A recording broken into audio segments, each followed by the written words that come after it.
أعوذ بالله السميع العليم من الشيطان اللعين الرجيم.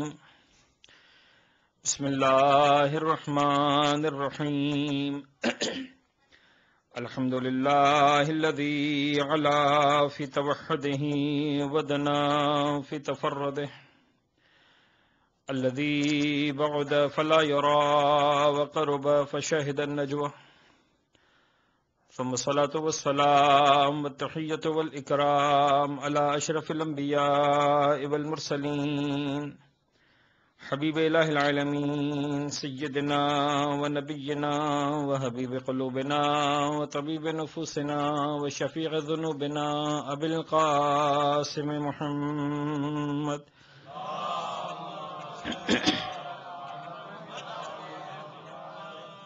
وعلى أهل بيته الطيبين الطاهرين المعصومين المنتجبين، لا سيما لا بقية الله في الأرضين وحجته إلى العالمين، واللعن الدائم على أعدائهم ومنكري فضائلهم وغاصبي حقوقهم أجمعين من يوم ظلمهم وغصبهم وعداوتهم إلى يوم الدين. بسم الله الرحمن الرحيم.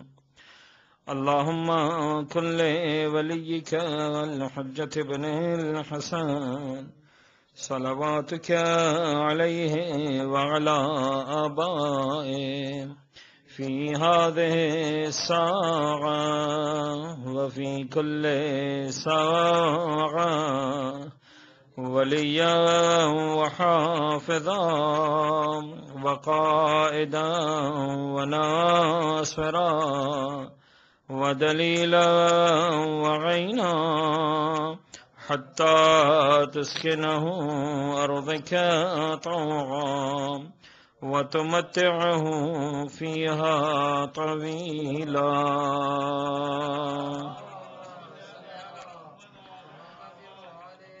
أما بعد فقد قال الله الحكيم في كتابه المبين. بسم الله الرحمن الرحيم. والله أخرجكم من بطون أمهاتكم لا تعلمون شيئا وجعل لكم السمع والأبصار والأفئدة لعلكم تشكرون.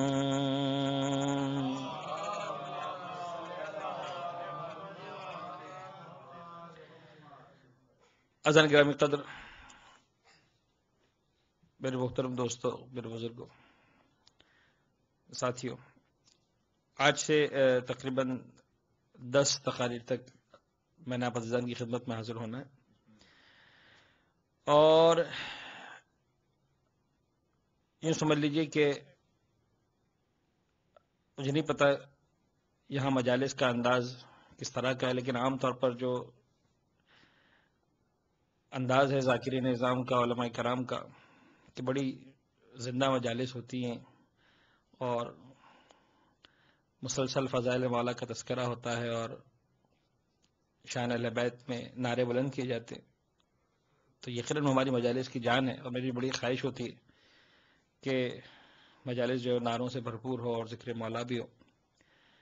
لیکن عام طور پر میرا اپنا ذاتی تجربہ یہ ہے کہ میں وہ باتیں جب کرتا ہوں اہل بیت اطہار کے حوالے سے اور تعلیمات اہل بیت کے حوالے سے، تو عام طور پر خاموشی زیادہ ہوتی، نعرے کم ہوتے ہیں. تو میں یوں کہہ سکتا ہوں کہ 10 دن آپ کے بارام کے دن شروع ہو گئے، انشاءاللہ پھر دوبارہ اللہ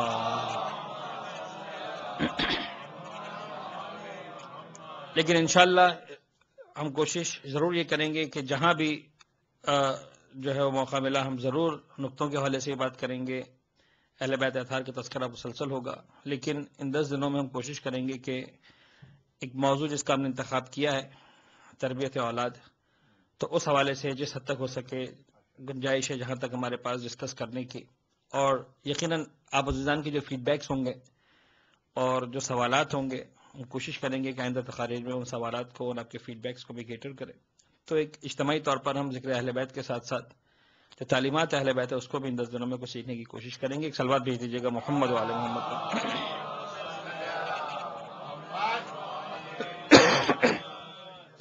اچھا، اپنی عادت کے مطابق عزیزان گرامی، میں شروع کے 5-6 منٹ آپ کو پتہ ہے، اگر یاد ہے آپ کو پچھلے سال کی باتیں، کہ میں کچھ فقہی مسئلہ ضرور بیان کرتا ہوں ابتدا میں.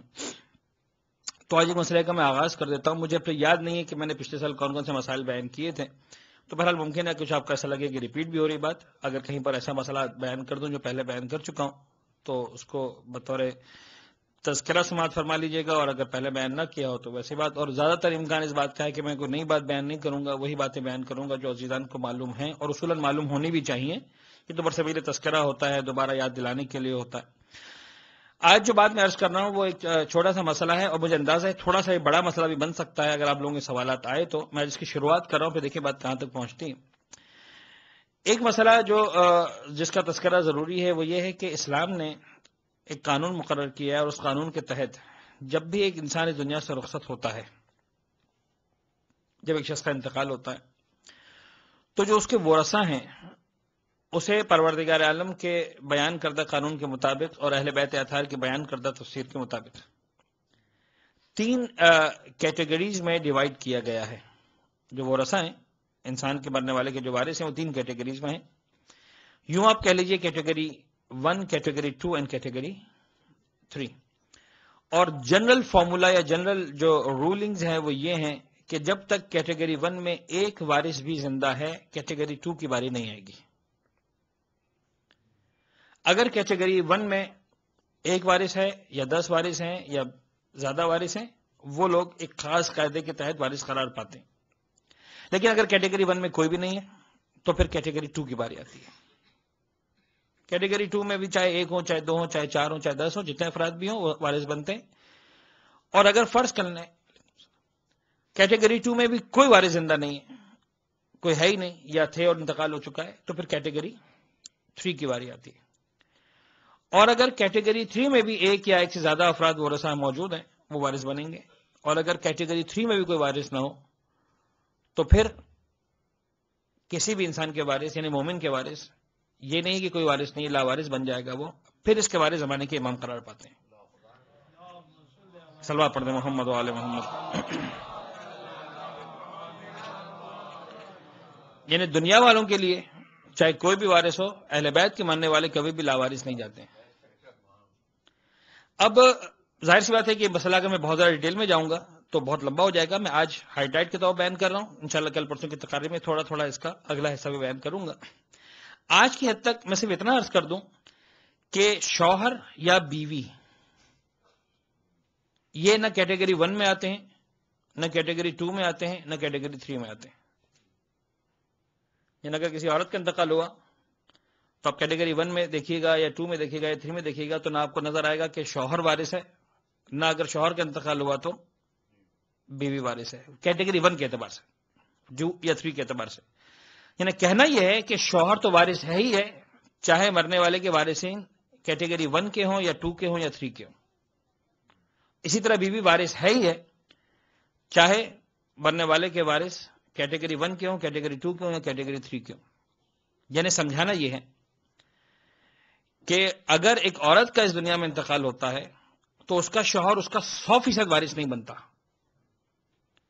اسی طرح اگر ایک خاتون مرد کا انتقال ہوتا ہے تو اس کی اہلیہ اس کی 100% وارث نہیں بنتی. آج کی حد تک ہم صرف مرد اور بیوی یعنی شوہر اور بیوی کا جو ہے وہ حصہ بتا دیتے ہیں کہ کیا طریقہ کار ہوتا ہے. پھر کیٹیگری 1، 2 اور 3 کو ہم انشاءاللہ کل کی پرسوں کی تقاریر میں ڈسکس کریں گے. شوہر وارث بنتا ہے عورت کے جو ہے وہ 50% مال کا. یعنی جب ایک عورت دنیا سے رخصت ہوتی ہے تو اس کا 50% مال شوہر کا ہوگا اور باقی 50% باقی وارثین کا ہوگا، چاہے وہ کیٹیگری 1 کے ہوں یا کیٹیگری 2 کے ہوں یا کیٹیگری 3 کے ہوں.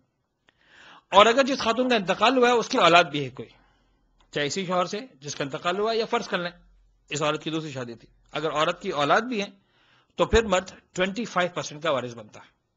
اور باقی 75% کے جو وارث ہیں وہ کیٹیگری 1 یا کیٹیگری 2 یا کیٹیگری 3 کے وارث بنیں گے، کوئی نہیں تو امام زمانہ بنیں گے. تو یہ ہو گیا مرد کی 50% اولاد کے نہ ہونے کی صورت میں مرنے والی کے، اور اگر مرنے والی کی اولاد ہے تو 25%. عورت کتنی وارث بنتی ہے؟ عورت بنتی 25% کی وارث. جب ایک مرد کا انتقال ہوگا، ایک مرد دنیا سے رخصت ہوگا تو عورت اس کے 25% مال کی وارث بنتی ہے اور باقی 75% مال کیٹیگری 1, 2 یا 3 کے ورثہ کو ملتا.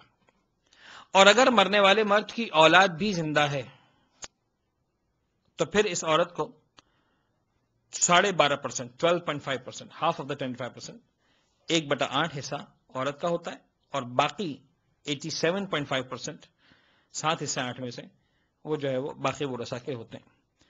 اب مجھے اندازہ ہے کہ بہت سارے سوالات اب ازلان کے ذہنوں میں جنم لیں گے, خاص طور پر امریکہ کے ماحول کے اعتبار سے. مرد اور عورت, میاں اور بیوی ایک دوسرے کے 100% وارث قرار پاتے ہیں, اور کسی اور کو درمیان میں وراثت نہیں دی جاتی ہے. جو میں نے سنا ہے, جو مجھے بتایا گیا, مجھے نہیں پتا ایگزیکٹلی یہی رول ہے, کچھ اور رولنگز ہیں. لیکن اتنا بھی طے ہے کہ امریکہ کے میں رہتے ہوئے آپ ازلان کو یہ بات بھی معلوم ہوگی کہ بہرحال اس بات کی گنجائش ہوتی ہے کہ آپ اپنی ول پہلے سے بنا کے رکھتے ہیں, اپنی وصیت پہلے سے بنا کے رکھتے ہیں, اور آپ کی وصیت جتنے بھی ڈیفالٹ رولز ہوتے ہیں, انہیں جو امریکہ کے پرسکرائب رولز ہیں اس کو جو ہے وہ اس کو سیکنڈ کر دیتے ہیں, اور رول جو ہے وہ سپرسیڈ کرتا ہے. تو ظاہر سی بات ہے کہ اگر اہل بیت کے دین سے ہماری آشنائی ہے اور ہماری ذمہ داری ہے کہ ہم اس طرح سے کریں, تو کم از کم ہم اتنا بنا کے ڈاکیومنٹ جا سکتے ہیں کہ بھائی ہم چاہتے ہیں کہ ہمارے مرنے کے بعد جو ہے وہ ہماری وراثت اس طریقے سے تقسیم ہو جس طرح میں چاہتا ہوں. نہیں لکھیں بے شک کہ آپ اہل بیت کا طریقہ لکھ دیں کہ میں اس طرح سے کر رہا ہوں. تو ہم نے تو اپنی یہاں پہ خبریں بھی پڑھی, البتہ یہاں کی خبر نہیں تھی, انگلینڈ کے بارے میں خبر تھی کہ ایک مرنے والی خاتون نے اپنی ملینز آف پاؤنڈز کی پراپرٹی ایک بلی کے نام کر دی تھی. And this was real history, اور کافی اس کے اوپر اب تو سنا کہ ٹرسٹ بن گیا ہے, اور اس بلی کے پالنے کے لیے کئی سارے افراد نوکری پہ رکھے گئے ہیں, اور جو ہے وہ اس بلی کے اب نہیں پتا وہ کون سا خوش نصیب بلہ ہوگا جو اس بلی کے شوہر بننے والا ہے, اور وہ بچے کیا ہوں گے, آئی ڈونٹ نو. لیکن بہرحال تو اگر بلی وارث بن سکتی ہے کاغذ کو صرف ڈاکیومنٹ بنا کر, تو کم از کم ہم اہل بیت کے قانون کو تو اپلائی کر سکتے ہیں, only if we know what are the rulings. یہ میں عرض کر دوں کہ بہت سارے ذہنوں میں سوال پیدا ہوگا کیوں. دیکھیں ہمیشہ ایک بات یاد رکھیے گا, دین کے بارے میں 2 چیزیں ہوتی ہیں, ایک کیا اور ایک کیوں. تو میرا مقصد اور میرا کام جو ہے اس ممبر پہ بیٹھ کے وہ کیا کو ڈسکس کرنا ہے. کیوں عورت کو جو ہے وہ 25% دیا گیا اور مرد کو 50% دیا گیا, اولاد کی صورت میں کیوں مرد کو 25% دیا گیا اور عورت کو 12.5% دیا گیا. یہ اہل بیت اطہار سے جھگڑا کرنے والی بات ہے. یعنی میں نہیں کہہ رہا ہوں کہ کوئی آپ مطلب کوئی بات ہی نہ کریں اس پر, لیکن بہرحال یہ اہل بیت کا بتایا ہوا رول ہے, قانون ہے. جب اس کو ہم ڈسکس کریں گے ڈیٹیل میں تو جا کر ہمیں اندازہ ہوگا کہ راز کیا ہے. صرف ایک جملہ میں صرف عرض کرنا چاہ رہا ہوں کہ جو عورت کو اتنا کم حصہ دیا گیا ہے اس کی وجہ, ایک اہم ترین وجہ جو سمجھ میں آتی ہے, میں نہیں کہتا ہوں یہی علت ہوگی, وہ یہ کہ مرد, اسلام کبھی بھی نہیں چاہتا کہ ایک عورت بے وارث کے رہے, کبھی بھی نہیں چاہتا اسلام. اور ظاہر سی بات ہے کہ اگر 12.5% جو ہے وہ عورت کو مل رہا ہے اور اولاد زندہ ہے, تو باقی 87.5% جو اولاد کو مل رہا ہے, تو شاید ہمارے موضوع سے یہی لنک کر کے چلا جائے کہ بابا اپنی اولاد کی اتنی اچھی تربیت کر کے جاؤ کہ جب اس کو وراثت ملے تو 12.5% دے کر وہ اور ماں کو گھر سے باہر نہ نکال دیں, بلکہ اپنے ماں کو گھر کا سر کا تاج سمجھ کے رکھیں. ایک سلوات پڑھیے گا محمد و آل محمد. عزیزان گرامی, مجھے اس بات کا شدت سے احساس ہے کہ آج شب جمعہ پہلی مجلس, اور تقریباً جو ہے وہ 9 بجے مجھے آپ عزیزان کے سامنے حاضر ہونا تھا, اور تقریباً یہ وقت وہ ہوتا ہے جب 40-45 منٹ کے بعد میرے ممبر سے نیچے اترنے کا وقت نزدیک آ رہا ہوتا ہے, اور ابھی ہماری گفتگو شاید 12 منٹ ہوئے, 9:30 پہ گفتگو شروع ہوئی. آج کی حد تک میں گفتگو جلدی مکمل کروں گا, اس لیے کہ کل بہرحال آفس ڈے بھی ہے. کل سے انشاءاللہ ہم جب 9 بجے بیٹھیں گے تو تھوڑا سا نسبتاً لمبی گفتگو بھی ہوگی. تربیت اولاد کے حوالے سے کبھی کبھار ایسا لگتا ہے کہ 10 منٹ سے کم پڑیں گی, کبھی لگتا ہے کہ پتہ نہیں کیا کیا بیان کروں گا, لیکن بہرحال سورہ مبارکہ نحل کی ایک آیت کو ہم نے لیا ہے, اور اسی کو بنیاد بنا کر ہم تربیت اولاد کے موضوع کو آپ کے ساتھ ڈسکس کریں گے. اس آیت کے نکات کو بھی میں آپ کے ساتھ شیئر کروں گا, اور تربیت اولاد کے حوالے سے بھی جس حد تک بات ممکن ہوگی ہم آپ کے ساتھ شیئر کریں گے. سورہ مبارکہ نحل قرآن مجید کا 16واں سورہ ہے, اور 78ویں 78 ورژن ہے, یہ آیت ہے, ورس ہے, اور جس میں ارشاد رب العزت ہو رہا ہے, واللہ اخرجکم من بطون امہاتکم لا تعلمون شیئا وجعل لکم السمع والابصار والافئدہ لعلکم تشکرون. میں آیت کا ترجمہ پہلے سادہ الفاظ میں بیان کر دوں, اس کے بعد جو نکات, اور پھر ہم اپنی اس موضوع سے اس کو کیسے لنک کریں گے, کہاں تک آج بات پہنچ پاتی ہے دیکھتے ہیں. ارشاد ہوا کہ دیکھو اللہ نے تمہاری ماؤں کے بطن سے نکالا, واللہ اخرجکم من بطون امہاتکم, اللہ نے تمہارے ماؤں کے بدن سے تمہیں نکالا, اس حالت میں نکالا کہ لا تعلمون شیئا, تم مکمل طور پر لا علم تھے, تم کچھ نہیں جانتے تھے, you didn't know anything, لا تعلمون شیئا. وجعل لکم السمع, اللہ نے تمہیں سماعت کی طاقت دی, والابصار, بصر سے نکلا ہے، بصارت آنکھوں کی طاقت، دیکھنے کی طاقت دی. You can hear, you can see. والافئدہ، اور ان دو انتہائی اہم طاقتوں کے ساتھ، دیکھنے کی اور سننے کی طاقت، اس کے ساتھ ساتھ اللہ نے تمہیں افئدہ یعنی قلوب عطا کی ہے. اچھا آپ دیکھیے، بعض زبانیں ایسی ہیں جیسے اردو کی زبان، بہرحال عربی کی زبان مقابلے میں اس کے اندر بڑی وسعت کم ہے. یعنی اگر صاحبان ادب یہاں پر بیٹھے ہیں تو میں ایک جملہ عرض کروں کہ اتنی کم مائیگی ہے اردو میں کہ افئدہ کا ترجمہ کرنے کے لیے میں نے لفظ قلوب استعمال کیا جو خود عربی کا لفظ ہے. یعنی اردو کے پاس اپنا کوئی لفظ نہیں ہے لفظ افئدہ کا ترجمہ کرنے کے لیے، حالانکہ عربی زبان میں قلوب کے معنی کچھ اور ہیں، افئدہ کے معنی کچھ اور ہیں. لیکن کیا کیا جائے کہ اردو زبان میں وہ وسعت نہیں ہے، تو عام طور پر مترجمین نے، قرآن مجید کا ترجمہ کرنے والے افراد نے افئدہ کا ترجمہ یا قلوب کیا ہے یا دل کیا ہے. اب دل جو ہے وہ فارسی کا لفظ ہے جو اردو میں استعمال ہوتا ہے، لیکن بہرحال دل is not the exact translation of the word افئدہ. اگر قلوب ہی کا تذکرہ پروردگار نے کرنا ہوتا تو پروردگار عالم لفظ قلوب استعمال کر سکتا تھا، لفظ افئدہ استعمال کرنے کی ضرورت نہیں تھی. وہ میننگ جو لفظ قلب پہنچا رہا ہے وہ قلب اردو میں ہے، لفظ عربی زبان میں دل کو قلب کہتے ہیں. لیکن افئدہ نہ دماغ کو کہا جاتا ہے نہ دل کو کہا جاتا ہے، بلکہ کہا جاتا ہے اس انٹلیکٹ کو، اس اینالیسس کی طاقت کو کہ جس کے لیے عام طور پر ہم کہتے ہیں کہ بھئی انسان دل سے سوچتا ہے یا بڑا دل سے کام کیا ہے. اچھا بعض اوقات ہم دل کا لفظ استعمال کرتے ہیں جذبات کی میننگ میں، بعض اوقات ہم اس ایک کیفیت کو بیان کر رہے ہوتے ہیں کہ بڑا دل سے کام کیا، بڑا لگ کے کام کیا، بڑے اینالیسس کے ساتھ، بڑا سوچ کے، بڑی محنت سے. تو لفظ افئدہ بیسیکلی اس انٹلیکچوئل میننگ میں استعمال ہوتا ہے کہ تم کو وہ پاور دیا ہے کہ تم اس آنکھ سے جو کچھ دیکھتے ہو، اس کان سے جو کچھ سوچتے ہو، اس کو صرف جو ہے وہ دیکھ کر گزار نہیں دینا ہے تمہیں. پروردگار نے تمہیں قلوب دیے ہیں، وہ والے قلوب کے جس کے ذریعے تم اس کا اینالیسس کرو گے، سوچو گے، غور کرو گے. یہ سب کیوں دیا تمہیں پروردگار نے؟ لعلکم تشکرون، تاکہ تم اللہ کے شکر گزار بندے بن جاؤ. اب کئی سارے نکات اس آیت کے اندر ہیں. ہم کچھ نکات چونکہ ہمارے موضوع سے ریلیٹ تو ہو رہے ہیں فائنلی جا کے، لیکن جداگانہ نکات کے طور پر ڈسکس کریں گے اور کچھ باتیں ہم اپنے موضوع کے ساتھ ساتھ اس کو آگے بڑھائیں گے. سب سے پہلی بات، پروردگار ارشاد فرما رہا ہے واللہ اخرجکم من بطون امہاتکم، اللہ نے تمہیں تمہاری ماؤں کی بطن سے نکالا. اچھا میں موضوع سے پہلے لنک بیان کر دوں کہ ہمارے موضوع تربیت اولاد سے اس آیت کا لنک کیا ہے. اشارتاً آج سمجھ لیں، بات آتی رہے گی. پروردگار نے کہا کہ اے انسان دیکھ، میں نے تجھے اس دنیا میں بھیجا، لا علم بھیجا، ٹھیک ہے؟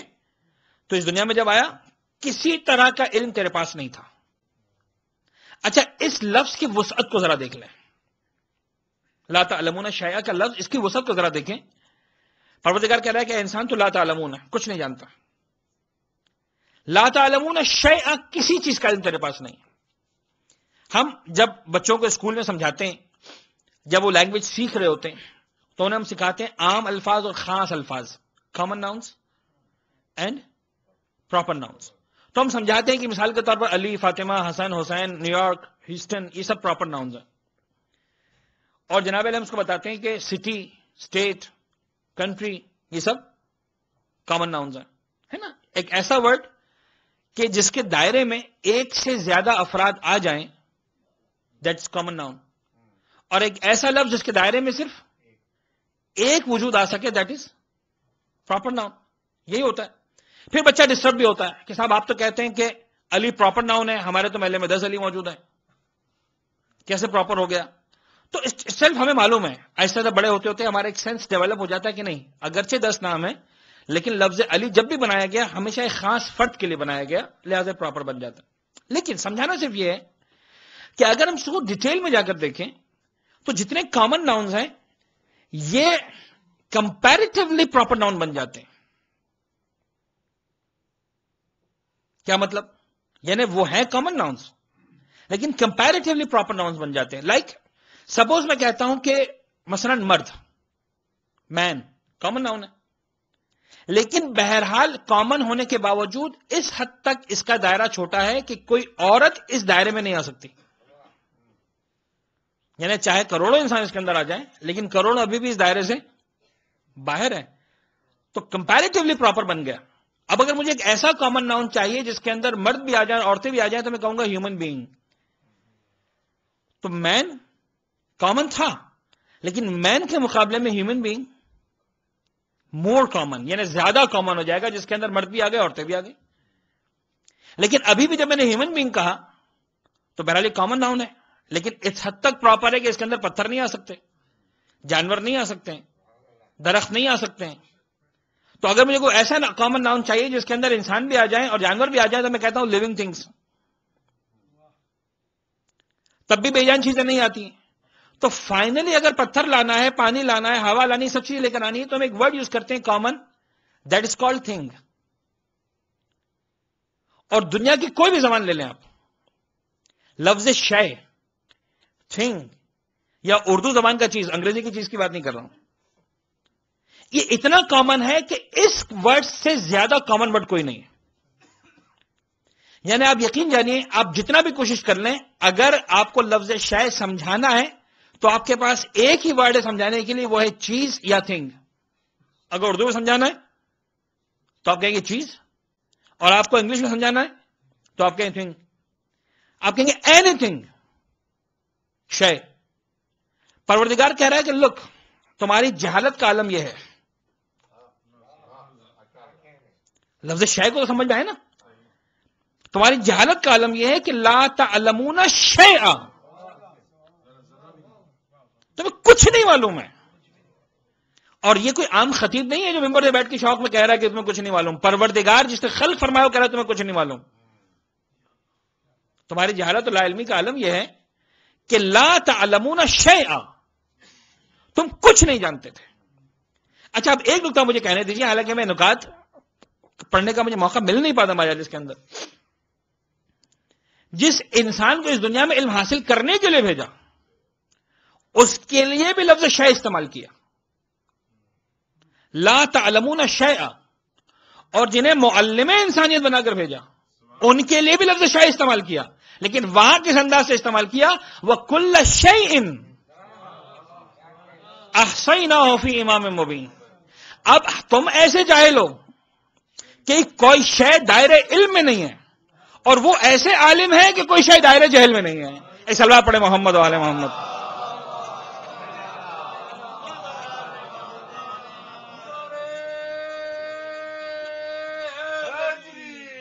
یا اللہ غور فرمانے وَكُلَّ شَيْءٍ أَحْصَيْنَاهُ فِي إِمَامٍ. اچھا نہیں کہا کتاب مبین، کہہ سکتا تو قرآن ہے وَكُلَّ شَيْءٍ أَحْصَيْنَاهُ فِي کتاب مبین کا نہیں، کُلَّ شَيْءٍ أَحْصَيْنَاهُ فِي إِمَامٍ مبین. کل شے، یہاں کوئی شے دائرہ معلوم میں نہیں ہے، وہاں کوئی شے دائرہ مجہول میں نہیں ہے. یہاں کوئی چیز علم میں نہیں ہے، وہاں کوئی چیز لا علمی میں نہیں ہے. لہذا آگے کہنے لگا مولا کائنات سے، کہنے لگا یا علی، یہ آپ سوال کا جواب دیتے وقت سوچ رہے کیوں نہیں؟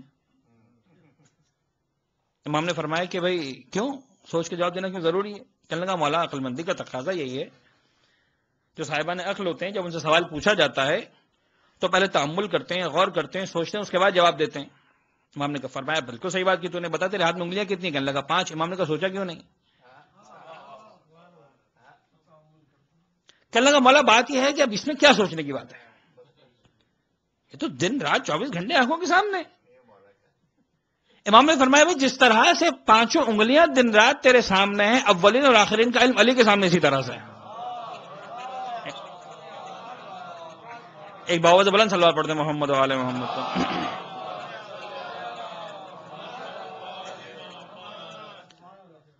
تو آپ ذرا غور فرمایا. اب میں آج کے تک تو ظاہر سے گفتگو کا وقت مکمل ہو گیا، مجھے صرف تمہیدی میں صرف لنک ظاہر کرنا ہے اس آیت کا ہمارے تربیت و اولاد کے موضوع سے. لنک کیا ہے؟ کہ دیکھو اے انسان تو اس دنیا میں آیا لا تعلمون شیئا. اب مجھے صرف یہ سمجھانا ہے کہ اب جو پروردگار اپنی نعمتوں کا تذکرہ کر رہا ہے، وَجَعَلَ لَكُمُ السَّمْعَ وَالْأَبْصَارَ وَالْأَفْئِدَةَ، کیا پروردگار کی صرف 3 ہی نعمتیں جو خدا نے انسان کو دی؟ بھائی ٹانگیں بھی دیے چلنے کے لیے، ہاتھ بھی دیے ہیں دنیا کے مختلف کام کرنے کے لیے، ٹھیک ہے نا، زبان بھی دی ہے ذائقے کو محسوس کرنے کے لیے، اور ہزاروں اور پروردگار نے انسان کو طاقت صلاحیتیں دی ہیں، ماں باپ کی نعمت سے سرفراز کیا ہے، نہ جانے کیا کیا چیزیں دی ہیں، لیکن ان تمام نعمتوں میں سے پروردگار 3 نعمتوں کو چن رہا ہے یہاں پر. تو یقیناً اتنا سمجھ میں تو آ سکتا ہے، ہمیں تفسیر پہ رائے کی اجازت نہیں ہے، اپنی مرضی سے قرآن کی تفسیر کرنے کی اجازت نہیں ہے، لیکن اتنا بڑا کلیئر ہے کہ اب جو پروردگار عالم ان 3 نعمتوں کا تذکرہ کر رہا ہے، در حقیقت راز یہ ہے کہ پروردگار لنک کر رہا ہے ان تمام کی تمام نعمتوں کو اس لا تعلمون کے ساتھ. دیکھ اے انسان تو آیا لا تعلمون ہے، تو جانتا کچھ بھی نہیں تھا، یہ جو ہم تجھے ڈانٹ بھی رہے ہیں یا سنا بھی رہے ہیں کہ تو لا تعلمون ہے، لا علم ہے، جاہل ہے، کچھ نہیں جانتا، تو اب ہم تجھ سے کچھ ایکسپیکٹ بھی کرتے ہیں. دیکھیں میں ایک سادہ الفاظ میں بات کیا کرتا ہوں گرامی، کہ دنیا میں انسان کی ایک انٹری ہے اور ایک ایگزٹ ہے، ٹھیک ہے نا. انٹری کے بارے میں پروردگار نے کہہ دیا کہ لا تعلمون ہے. کیوں؟ یہ فیصلہ کرنا میرے بس میں نہیں تھا کہ اس دنیا میں مجھے لا علم آنا ہے کہ با علم آنا ہے، میرے بس میں نہیں. اور پروردگار چاہتا یہی ہے کہ انسان سوچے کہ انسان اس دنیا میں انٹری لیتے وقت تیرے بس اور تیرے اختیار میں نہیں تھا کہ تو لا علم آ جائے کہ با علم آ جائے. میں نے چوز کیا کہ تجھے اس دنیا میں لا علم بھیجنا. It was not your choice. لیکن اس دنیا سے جاتے وقت اب choice is yours. Now the choice is yours.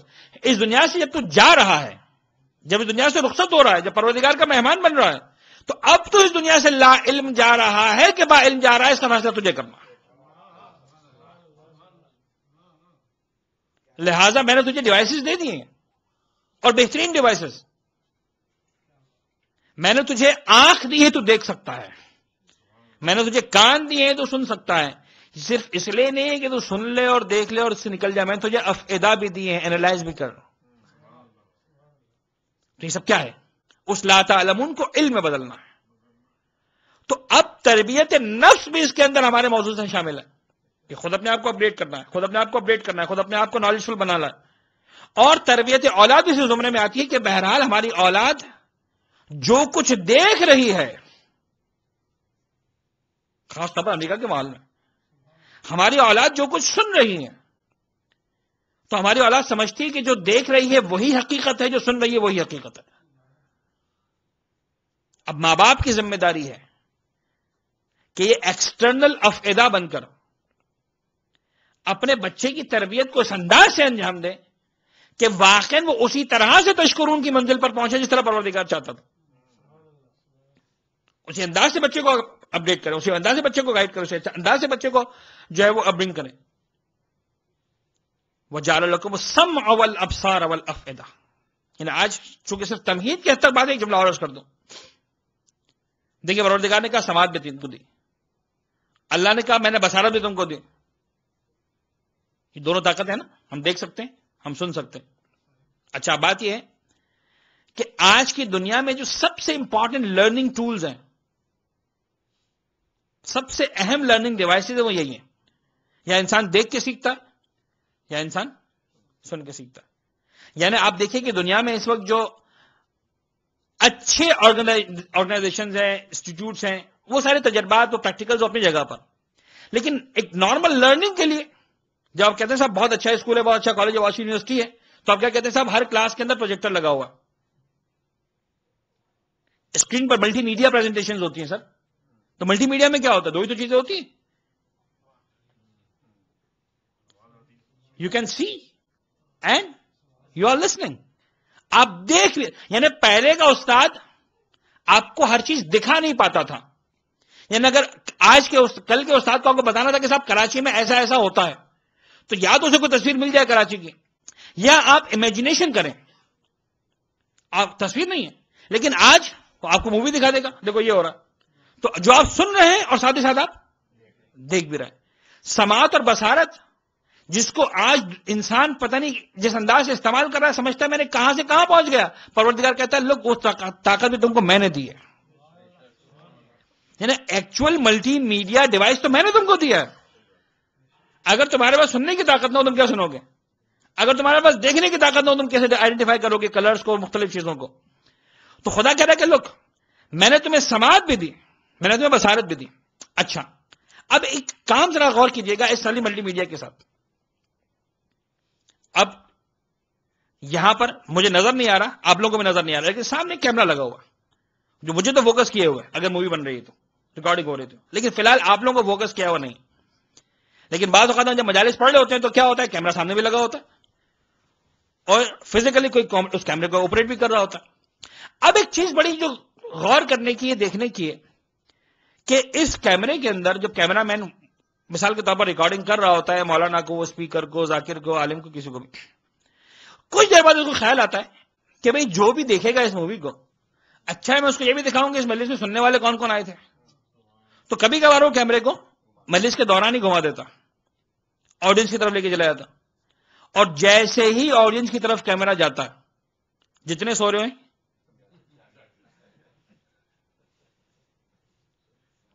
غور ہمارے سب جا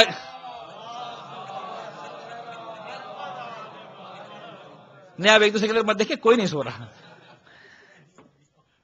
ٹھیک ہے. لیکن کیا ہے کہ فرض کر لیں کوئی بھی ذرا سا مثال کے طور پر کوئی تھوڑا سا انہیں فرض کریں ہاتھ لمبا کر کے بیٹھا ہوا ہے، ٹیک دے کے بیٹھا ہوا ہے، ریلیکس ہو کے بیٹھا ہوا ہے، جیسے ہی کیمرہ جائے گا تو ہر ایک کی پوزیشن فوراً چینج ہونا شروع ہو جائے گی، تھوڑا سا اپنے آپ کو سیٹ کر لے گا. بھائی کیا کر رہے ہو، پرابلم کیا ہے؟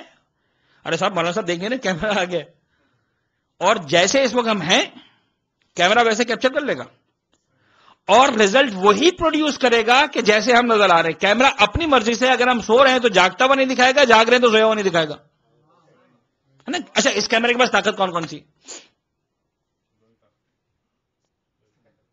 اس کیمرے کے پاس طاقت کیا کیا ہے؟ اس کے پاس دو ہی طاقت ہیں. نمبر ایک آپ کو دیکھ رہا ہے، نمبر ٹو آپ کو سن رہا ہے. اس کے پاس افئدہ نہیں ہے. غور فرمانے اس کے بعد جو ڈیوائس ہے، یہ جو ڈیوائس ہے، جو انسان کا بنایا ہوا ڈیوائس ہے، یہ سن تو سکتا ہے، دیکھ بھی سکتا ہے، اس کے بعد سوچنے کی طاقت نہیں ہے. آپ ذرا سوچئے کہ ایک ایسا کیمرہ جس کے بعد سوچنے کی طاقت نہیں ہے، اگر ایک لمحے کے لیے بھی اس کا رخ ہماری طرف ہوتا ہے، ہمارا ریسپانس چینج ہو جاتا ہے. پروردگار نے ہمارے گھر میں بچوں کی صورت میں ایسی ڈیوائسز 24 گھنٹے رکھی ہوئی ہیں جو ہمیں دیکھ بھی رہی ہیں، جو ہمیں سن بھی رہی ہیں. تو کیمرہ جس کے پاس سننے کی طاقت نہیں ہے، اگر 100 سال کے بعد بھی پروڈیوس کرتا ہے تو وہی ریزلٹ پروڈیوس کرتا ہے جو اس نے دیکھا ہوتا ہے، جو سنا ہوتا ہے. تو بچہ جب اگر ہمیں دیکھ رہا ہے، ہم سمجھ رہے ہیں کہ نہیں دیکھ رہا، وہ دیکھ رہا ہے. ہم سمجھ رہے ہیں کہ وہ نہیں سن رہا، وہ سن رہا ہے. اب ذرا تربیت اولاد بات کہیں سے کہیں جانے والی ہے، لیکن اشارت نہ جتنا سن لیں. اہل بیت کی روایات کے اندر بڑا عجیب نظر آیا.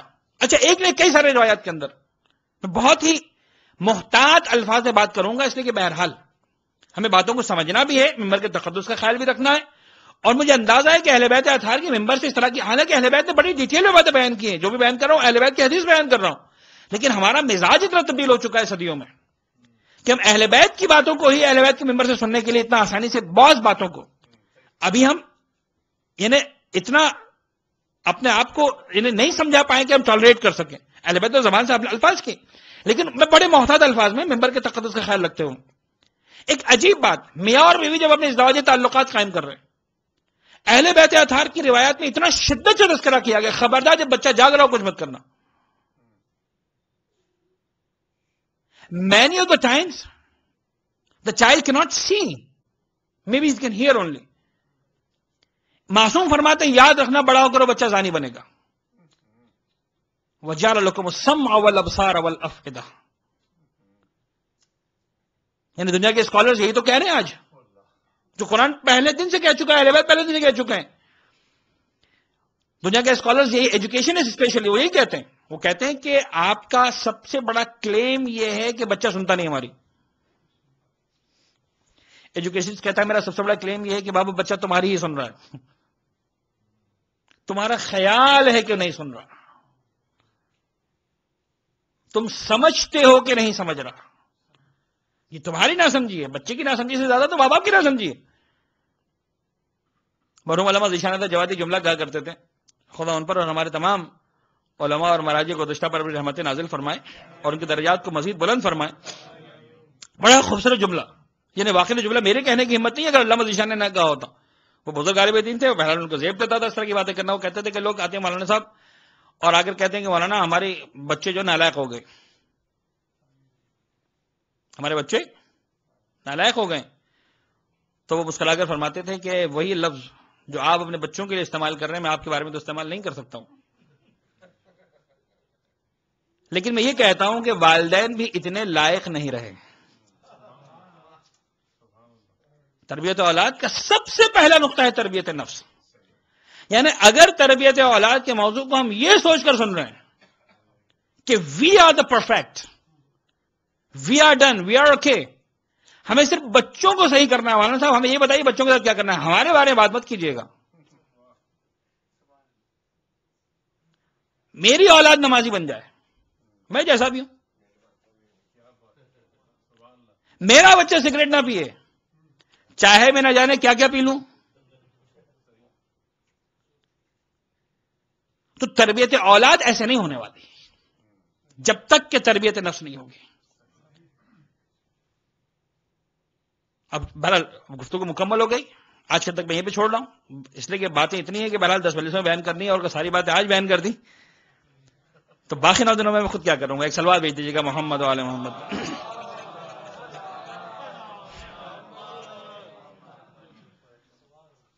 بس گرامی، آج کے تک گفتگو مکمل، انشاءاللہ اسی انداز سے ہم ہلکے پھلکے انداز میں، تو آپ کو میرا مزاج بہرحال معلوم ہو بھی گیا ہوگا کہ کس انداز سے بات کرتا ہوں. انشاءاللہ 8-9 دن مزید آپ کے ساتھ ہم گفتگو کریں گے. بزن گرامی، یہ ایام اہل بیت اطہار کے ایام ہیں، کربلا والوں کے ایام ہیں.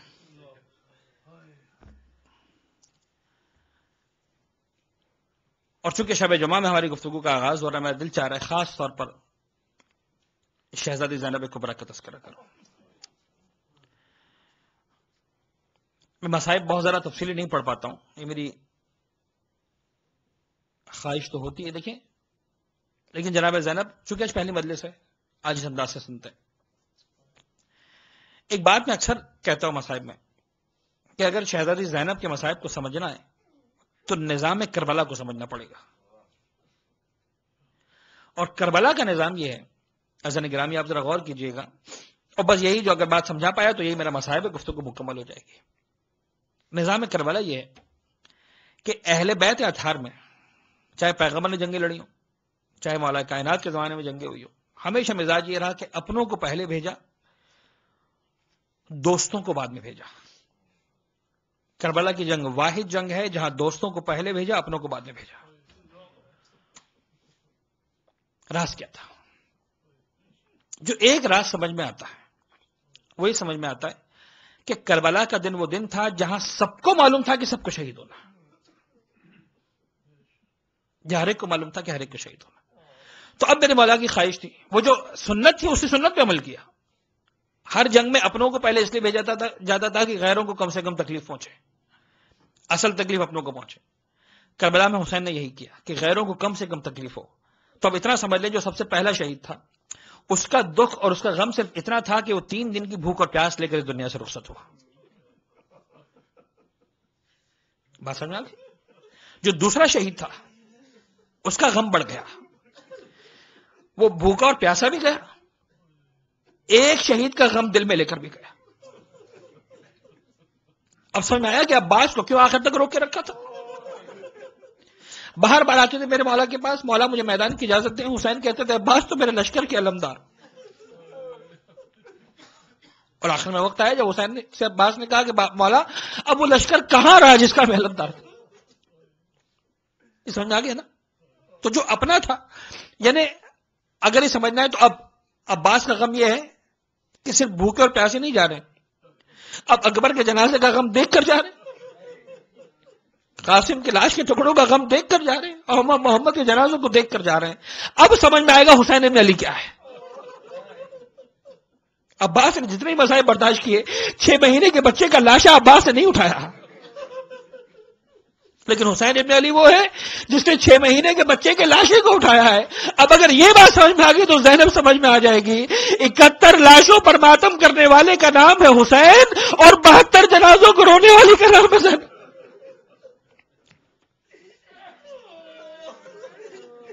سمجھ میں آیا؟ اور مجھے ایک اور جملہ کہنے دیجیے، صرف 72 جنازوں پہ روئی نہیں ہے زینب. حسین کی شہادت کے بعد بظاہر حسین کے مصائب اپنے اختتام کو پہنچ گئے، لیکن 72 جنازوں کے ساتھ جلتے ہوئے خیموں کا ماتم کرنے والی کا نام ہے زینب. اجڑے ہوئے سروں کو دیکھنے والی کا نام ہے زینب. ارے یتیموں کے گالوں پر تماچوں کے نشان دیکھنے والی کا نام ہے زینب. ہاتھوں میں رسیوں میں دبانے والی کا نام ہے زینب.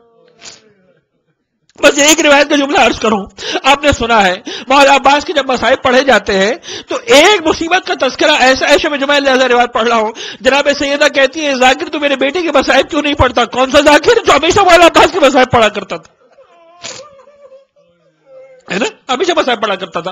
اے ذاکر تو میرے بیٹے کے مصائب کیوں نہیں پڑھتا؟ کہنے لگا بیوی پہ تو پڑھتا ہی ہے، عباس کے مصائب ہو، آپ کون سی مصیبت کی بات کر رہی ہے؟ کہنے لگی نہیں اے ذاکر تو ساری مصیبت میں پڑھتا ہے، ایک مصیبت میرے عباس کی نہیں پڑھتا. کہا بیوی بتائیے کون سی مصیبت نہیں پڑھتا؟ کہا ایک ذاکر جب بھی کوئی گھوڑے سے گرتا ہے، جب بھی کوئی گھوڑے کی پشت سے گرتا ہے اپنے ہاتھوں کا سہارا لیتا ہے. میرے عباس کی مصیبت کیوں نہیں پڑتا؟ جب میرا عباس گھوڑے کی سیٹ سے گرا تھا تو بازو میرے عباس کے قلم ہو چکے تھے. بس عباس کی اگر یہ مصیبت سمجھ میں آ گئی، زینب کی 11 محرم کی مصیبت کو یاد کریں جب اہل بیت کا لٹا ہوا قافلہ 11 محرم کو گندی شہیدہ سے گزرا. راوی لکھتا ہے، مقاتل نے لکھا ہے، زینب نے اپنے آپ کو اونٹ کی پشت سے گرایا، لیکن ایک مصیبت عباس اور زینب میں کومل ہو گئی. عباس جب گرے بازو قلم تھے، جب زینب گری تو ہاتھ میں سے گردن سے بندھے ہوئے تھے. کوئی زینب کے مصائب کا تذکرہ تو کرے. بی بی تم نے عباس کی خدمت میں عمل کیا، جب زمین کربلا پر گری تو ہاتھوں کا سہارا لینے کے لیے ہاتھ موجود تو تھے لیکن رسیوں میں تھے. زینب کیسے؟